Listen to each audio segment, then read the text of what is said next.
John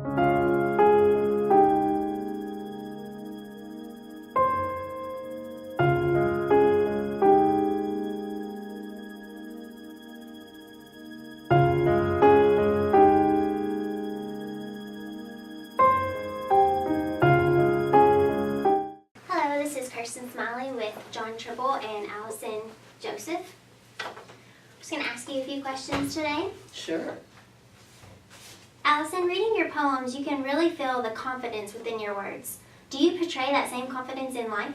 No. That's the great thing about poetry, that poetry can be the best version of the self you wish to portray, or the worst version, or the complicated version. You can do with the words what you can't do in life, because even if you are not necessarily writing a character, you're constructing a kind of persona when you write poetry, a version of yourself that you're putting into the world. So yeah, a lot of times my speakers in my poems are better.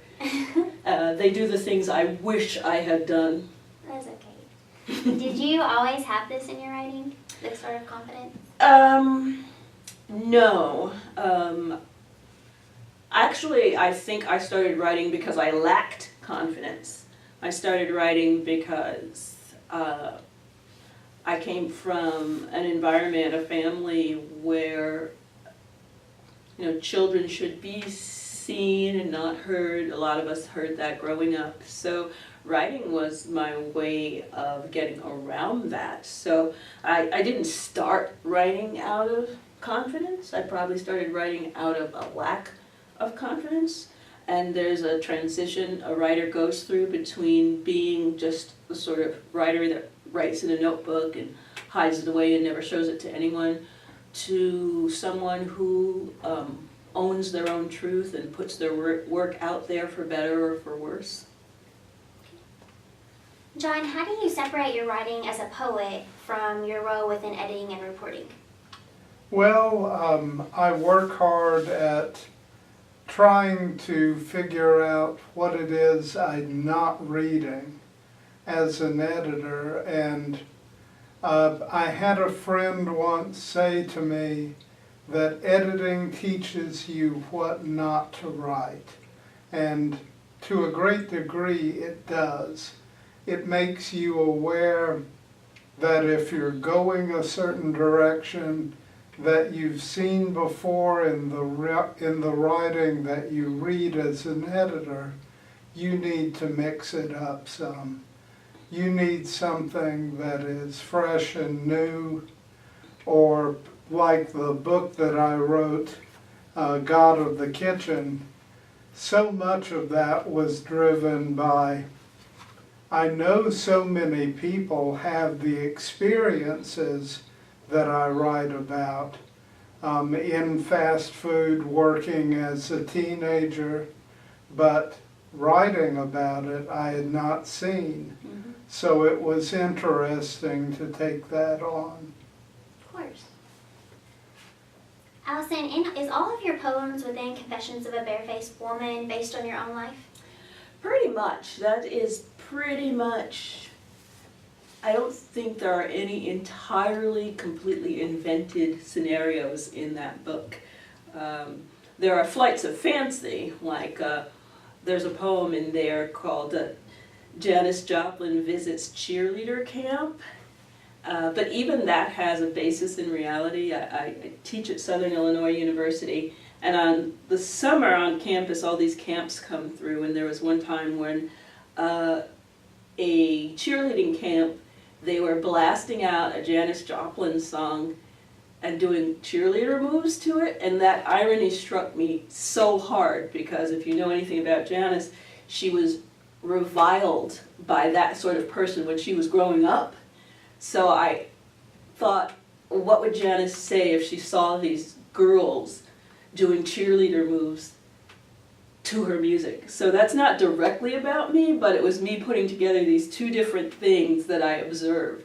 So I call those kinds of poems flight of fancy, because they put together such disparate things, but there are lots of autobiographical poems in that book. Okay. John, do you have an extensive editing process on your poems before you complete them? I do. First of all, I live with the poem in my head for a considerable amount of time. I tend to not draft until I'm ready to really commit to the poem. So I've had poems in my head for 10 years or more.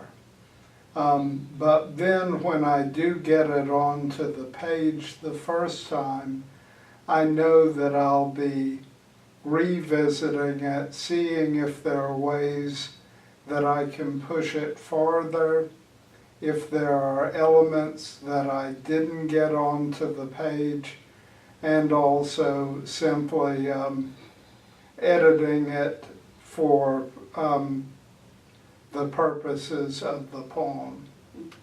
So those different elements come into my editing process. That's very unique to your memorization Yes. too. I read a lot about you memorizing your poems to where you can speak them. Mm-hmm. So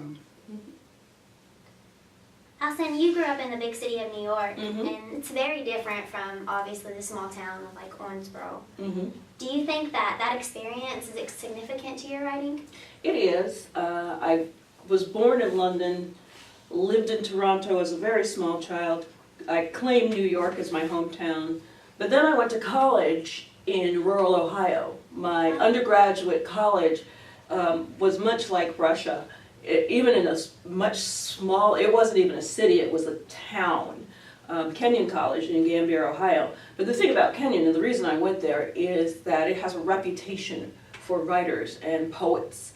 And to me, being this city kid, that seemed really desirable. I knew I wanted to go to college somewhere where literature and language was important. And then I met John. We met at Indiana University in Bloomington, which is a big college town. And then we lived in John's hometown of Little Rock, which is a medium-sized city, not a huge city, but not a little town. And now we live in a college town, much like Owensboro. So we have ties to all sorts of places. John's family is originally from Alabama. My family, I have family still in Canada and in various places in the Caribbean. So I have learned to think of myself as someone with hometowns that aren't necessarily places that you can long for, a place that you've never even been to. You know, if you're an imaginative person, I'm intrigued and obsessed with Louisiana. I get to go to California a lot because my press, Red Hen Press, is based in the Los Angeles area, so that's become weirdly a touchstone for me. Like getting around LA, I always have to plan several days in advance whenever I go to Los Angeles to figure it out. I live in rural southern Illinois, but I spend a lot of time in St. Louis and in Chicago. So the older you get, the more places that you discover you have ties to, whether you want to admit it or not. That makes sense. Mm-hmm. John, within your book, God of the Kitchen, it's separated by sections, and each section you have different quotes at the beginning from a variety of sources. Where did this structure originate?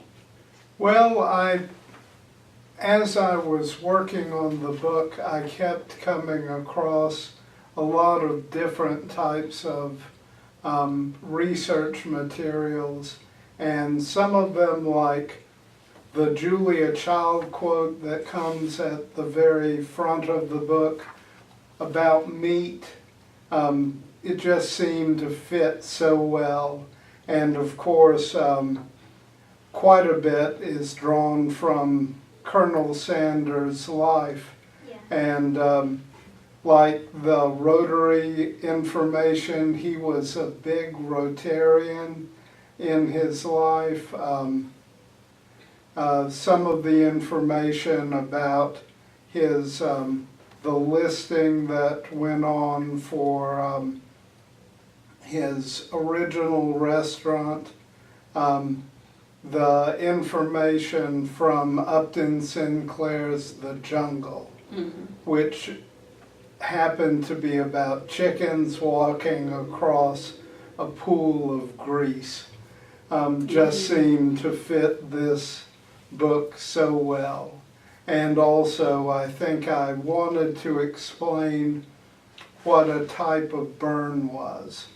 And so I included that. I used that element really to enhance the book, to add things that weren't necessarily of the poems, but certainly enlighten you to them. To contextualize it. Yes. Yeah, it was very unique. I really enjoyed that pause where you start the next part. Allison, it's safe to say that you are a woman who has very strong feelings on both racism and sexism. Which do you feel is the bigger issue today? Depends on the day. And the two, what I'm finding now is the two interweave and converge in very peculiar ways. That certain people will discriminate against you because of your race, but not because of your gender, and vice versa. Or certain people will look at both of those things and declare you incompetent or unable to assume a position of authority. And on the other hand, people will expect, because you are a black woman in the history of black women in this country, that you'll take care of everyone, you'll be everyone's mammy. And I am not any of those things. I'm just as insecure and as scatterbrained as anyone else, but I also am competent and good at the things I do. So your humanity is part, like my race and my gender and my beliefs, they're all part of my humanity, but sometimes, given what's in front of me, I have to ask, is this person discriminating against me because I'm this or I'm that? Or is it, and as I get older, age becomes part of that equation too. Are they thinking I'm too old, or, you know, things like that, that's getting to be more and more of an issue. But I see those things as a source of strength. My mother was an immigrant to 3 different countries, the United Kingdom, Canada, and the United States. And I always think to myself, if she, from her island of Jamaica, could get on a boat at age 19 and sail to the United Kingdom, a place she'd never seen before, certainly I can deal with whatever is being thrown at me. I recently found, via Ancestry.com, I found the roster, the ship's ledger with her name on it. It was just this amazing moment to just realize that she was that young and just doing it, that she decided, this is what I'm going to do. And that's a good perspective to have. It makes you stronger, of course. John, I read that your main advice for aspiring writers is to just read. Is there any genre in particular that you think has had the greatest impact on you? Well, you started as a fiction writer. I did start as a fiction writer. I spent a lot of time reading, particularly John Steinbeck, and it always interested me that when writers were able to bring together the world that they lived in and issues within that. And that, of course, influenced God of the Kitchen a great deal, that I wanted to try to get at the quality of the experiences and how they affected me, both in terms of the possibilities I saw, the problems I saw. And but there are certain poets that have definitely been a major influence to me, particularly the writer Robert Hayden. He definitely shaped so much of what I try to do. And I think that It's been just reading widely which matters the most to me. So you never know what's going to be inspiring. Right. So Well, thank you guys so much for your time. Thank you. Great Yes, questions. thank you. This is Kirsten Smiley with Allison, Joesph, and John Tribble signing off. Happy to be here. Good. We're just going to ask you a few questions. Okay. So, do you consider yourself more strongly as a writer or an actor? I think I consider myself more strongly as a writer. I get this question all the time, especially in the film industry. The first thing people ask me is like, oh, well, do you want to be a writer or do you want to be an actor? And I'm like, well, I want to be both. And I honestly don't find them to be all that different when you get right down to the core of it. You're telling a story in both situations. You're creating characters, you're trying to get emotions across, you're trying to convey humanity. So really, in their core, they have a lot of similarities, although the actions are different. And the reason I say writer, though, is because I have more demonstrated success right now in this area. I can point to things and say, like, oh, this is, my writing. These are things that I've done as a writer.